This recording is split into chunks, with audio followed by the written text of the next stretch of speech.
All right, what's good in the hood? In this video, I'm gonna be doing a little rant on just kind of my thoughts on the general standard of judging, refing, all that kind of stuff. Because the main event of Mozart, Evloev, and Lerone Murphy just really had me thinking. Not just because it was a decently entertaining fight, but the scorecards were just bananas. The roughing, everything was like there was so much stuff at play that, and with how much is at stake. Hopefully, Gene Simmons does not get this title shot.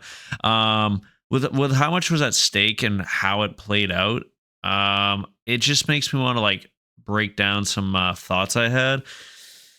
And hopefully this is something that maybe this could be changes that we see, so that in the future, let's say if this fight was scored correctly, which it should have been a draw based off the rules of MMA, the judging of MMA, it should have been 47-47, but it wasn't. But if it was, things would have been, shit would have hit the fan for this unofficial number one contender. Further I get any further ado, drop a like if you enjoy this, drop a comment, let me know if there's anything that you agree or disagree with my points coming up, and which other points you'd like to see addressed. Regards to reffing, because obviously the biggest controversy in this fight, or one of the controversies, was that Mozart was stripped a point, I believe, in round 3 after his second nut shot. He was given a warning. Hard to say if they're intentional. I mean, they were landing, so clearly there was, you do it more than once, it's not necessarily an accident. I don't know. It's not necessarily not an accident. I'll say this, and maybe a fighter's going to come in this channel and roast me, but of some of the big fouls that you can commit, I feel like the nut shot isn't the most detrimental to a fighter. And obviously it's case by case. There's gonna be times where a nut shot could kill the momentum of a fighter. If they had momentum to begin with, and next the fight does a complete 180, or maybe they even get KO'd because they take a short break. And obviously it was the 5-minute cap, so 5 minutes might not be enough to recover from a nut shot. And I'm also biased because I got a deformed package myself, so I got only one package down there. So I can't imagine getting hit by, if I had to, I could only imagine that. But I'm gonna go on limb and say a nut shot isn't as bad as, let's say, an eye poke. And as you can see, I'm blind as fuck. I'm like a fucking squinting bastard and half Asian, if you didn't realize. But yeah, I mean, for example, like, and I go back to the judging of this weekend where I'm like, should he have lost the point? Yes. But I don't really know how much it impact Lerone Murphy and his ability to fight. And the fact that he did take a good amount of time suggests that it did impact him, but he was able to recover, and he didn't try to like force beyond the 5 minutes and potentially get like no contest. So I'm just comparing off past fights and just fighters talking about afterwards. I think DC with Stipe Miocic was one. I think Justin Gaethje was poking Patty in their fight. Obviously, the most pronounced one and the most recent memory would be Aspinall and Cyril Gane. You get eye poked. There's a lot of times where that double vision, that triple vision, it stays for like the rest of the fight, because like the eye is a very sensitive. I mean, testicles are too, but the eye is very sensitive, and to expect to have it recover in less than 5 minutes with a little bit of dabbing of like, was it water on a towel, like, because that's gonna do something.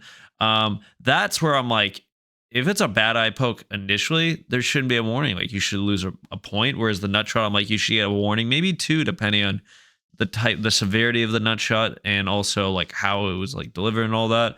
The eye poke, I'm like, I feel like they give too much leeway on this stuff. And I get it. It's the gloves. They always say it's the way people fight. They have their hands out. John Jones, I'm talking to you. But there is like some fighters where it's like, if you are historically known to do it in a fight, like Justin Gaethje honestly does it a bit, and the refs should be aware of this. They should have their notes, especially on these high level fights, and be like, or Cyril Gane, they should be like, Cyril Gane, you've done it in a couple big fights. We're gonna give you even less leeway than some guy that has never done it, because you're gonna be in a big fight. That's like, if you do that once and it's a 5-rounder, let's say if Tom could continue, he could be compromised for, like I said, for the next 2 to 3 rounds. Who knows? That's pretty bad.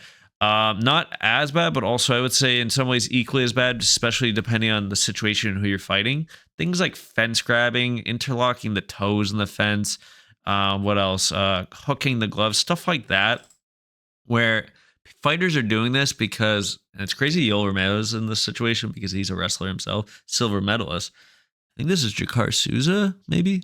Um, but yeah, like when you see a fighter like intentionally grab the fence because they're facing a guy that's the better of the two in wrestling, and that's their bread and butter, where it's like maybe they were struggling the first round, they're pushing the second round, and then they're finally getting a deep takedown because they're getting tired, like their opponent. The opponent resorts to grabbing the fence for a second. Sometimes we've seen it for as many as like 5 to 6 times. Was it Kuniev or whatever? He did that against Curtis Blades. It was like 5 to 6 fence grabs, and the ref's barely noticing it. And when he does, he gives like a light warning and like touches the hand. That's something that drives me nuts, not just because I'm a wrestler at heart, but because like that actually can change the direction of a fight a shit ton, because how much energy you burn when you're trying to grab the fence, or like when you're trying to take a guy down and you literally can't take him down because he's holding that damn fence. Or even with the Conor Habib fight where it's like he's interlocking in the cage, so you can't really push for that submission. It's bullshit. I would say the reverse would be like when you do something dirty like hooking the gloves, but you're in like a dominant position, then maybe you shouldn't you just lose the position. Like you shouldn't get a point loss. But if you're trying to stop a guy from like taking you down by being dirty and hooking the fence, you maybe get one warning. The moment they even try to do that second time, immediate point reduction, because that's just like, and I think to like Leon Murphy, or was it Leon Edwards and like Usman, he did that and he probably would have lost that round. I believe I don't know if he lost the round when he did the fence grab, but he lost the point. But I mean, you easily could have Usman. I don't know if he got a takedown afterwards, but you get my point. Like that could change the whole trajectory of that one round, and Usman could have taken a lot of damage that would have been avoided, Carlos Baza, if he hadn't been taken down. All right, moving on. This is another point, and not talking about just these ladies, these attractive females. Judging. I think they do 10-8s. They sometimes do 10-7s. They can obviously do a 9-8 and all that, depending on how the scoring goes with like a point deduction. But I think they should also consider just doing like a draw round. Like, let's be real. If you're in a fight, and maybe this is more pertinent for like 5-rounders, but if you're doing a fight where literally either nothing happens in the case of these ladies and they threw like, was it 4 strikes each and landed 1? Or on the flip side, if it's a fight round where it's just like dead even and you really can't score it because damage is equal, the one guy's aggressive, but the other guy's countering well, and it's just like they're dead even, and especially if it's like round 1, no less, call it like a 10-10 in those cases. And if it's a shit round, 9-9. It really doesn't matter because it's still, there's no difference. But the point is, like, I feel like that's the problem we saw like Movsar Evloev, where he's winning 4 rounds, and like the rounds he's winning, like round 2, like they're super fucking close. Like you're fucking over everything by giving these guys, rounds that, I get you got to score something. It's probably unwise to do draw rounds, but I just think like it's so hard to judge, and that's why I feel bad for them. But at the same time, like you're fucking over the guy that because like you're gonna favor probably aggression and noise and impact and reaction. But if the round's dead even and the damage is dead even, or it's like inconsequential round, you're scoring it probably because of like some minute detail, because I don't know, a guy like got pushed down like MVP does to his fighters, and next thing you know, you're like, wow, that looked like an impactful shot, and it's like, no, like they both struck like 10 significant each and neither of them did any damage. Let me know in the comments what you think of that. I know it's a little far-fetched. I don't know if it would really improve much. I'm gonna go with my last bit, and this is actually building off the fact that imagine if this fight had actually been a draw. And on top of it, he has the hip injury, so you can't even do an immediate rematch, assuming this was a draw and they were like, we got to run that back because, we didn't determine a number one contender, this and that. Obviously, that didn't happen because the judges were all over the place. But I think, like, and I'm thinking back to, like, the UFC, like, was it the Ultimate Fighter? What they do, is my understanding, is they do 2-round fights, and then they'll do a 3rd round if it's going to be a draw, because they can't do a draw. It's 2 rounds, and 3 rounds, they're going to train for anyway. So they do a bonus round, a sudden death round, as they call it. And you can't do this for every fight, and the contracts and all the athletic commission, blah, blah, blah, and the pay. But I was just thinking, I'm like, you think to like certain unique fights, like unofficial number one contender fights. Obviously, maybe like main events and stuff, and then maybe even some title fights you can negotiate. Wouldn't it be nice if we knew we were going to get some sort of bullshit majority draw, and that means everything gets fucking stuck, and then if they're a war, you're not going to run the rematch, and it's fucking no one's going to, the fans are going to hate it, all this shit. I think, like, wouldn't it be fucking nice? And it would, I mean, again, it's tough for the fighters to be having to do a 6th round or even a 4th round if they train for 3. But imagine just like the excitement, the hype, if they're able to quickly tell it, because it's crazy how fucking slow they are to do the fucking scorecards. Like, if they quickly look, and they give them maybe 2 minutes instead of 1 minute between round 5 and the bonus round, but they have that bonus round and everyone fucking knows, like, oh shit, this was a draw, or, it was a 10-8 on round 2, but the other guy won 3 rounds, and everyone's fucking excited because they know this is the make or break round. We'd have no idea who's winning this fight until we see these last 5 minutes, and we know these fighters, they're fucking hyped because maybe you give them extra pay. You put in the fucking contract, if you both agree to do a sudden death for these special main events and number one contenders things, or other just unique fights, and some championships would be fun too, they get extra payment, right? They get an extra whatever 5% of their purse, this or that. I think a lot of fighters would consider it. I mean, again, it's fucking tough, but if you give them maybe 2 minutes,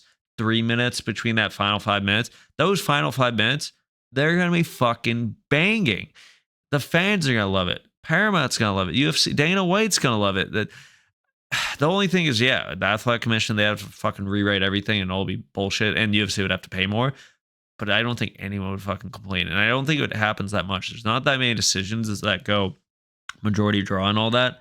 But when they do happen, it's fucking annoying. So that's my 2 cents, because this main event last weekend could have been a lot worse if it was a draw. And on top of it, LeBron Murphy blowing his hip out. So it would have been terrible. Obviously, Evloev won. Circling back, he should get the title shot, assuming he can get that nose cleaned up, because it was broken like 4 weeks prior to the fight. And him versus Volkanovski is a fun fight. I think it's going to be very exciting, that wrestling component. Let me know what you think, though. Do you think anything I said is pertinent? Do I have any brain in my my skull that would suggest that what I said could be of value and they should consider it, especially with how flat the UFC has been this first quarter? I don't know. Maybe they do it. Maybe they do. Like, maybe you book some 2-round fighters on the real early prelims, and you just say there's the sudden death round, but that means the first 10 minutes is going to be fucking really hard, because you might be able to clean sweep and not have to do 3 rounds. I don't know. Let me know what you think. Subscribe, and I'll be trying to be more consistent, because I didn't make anything this week. I got sick. I got drunk, all that fun stuff. But I'm going to be trying consistent. I'll do a video for the main event this weekend. Very excited. Joe Pyfer, Israel Adesanya. I think that's like one of the most textbook formulas they can run for a good main event. So keep tuned. Look forward to it, and talk soon.